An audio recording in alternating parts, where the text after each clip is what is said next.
Good morning sir.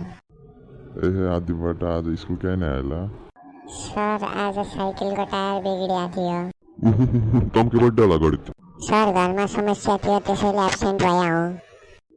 कहाँ का आज ही सधैँ आए स्कूल हुन्छ सर। ल भाग अब ढोगिदिया सर म जान हाँ। ल डाँगा भोलिदेखि रेगुलर स्कूल आउनु ल सर म जान। भाग गधा साला कालो बुढो के क्वेसन सोध्छ यार झन्डै सातो पुत्लो उडाएको थियो। ए डाँगा के भनिस् यहाँ जता के गर्छस् त हँ मलाई गाली दिँदैछस्। त डाँकाले खोजेकै हो हँ खै के गर्नुहोस् गरेर देखो त मलाई डर लाग्दैन। ले गधा ले माठस ले यहाँ सर यहाँ भोक लागेको छैन मलाई ललिपप खाँदैन म। अझ हिरो भन्छस् गधा नै सर आजदेखि म कहिले गर्दैन सरी सर। भाग कालो बुढो। अझ हिरो भन्छस् र भोलि त तेरो गाँडा हुन्छ भोलि आएको के गर्छस् म त आउँदैन भोलि साला कालो बुढो।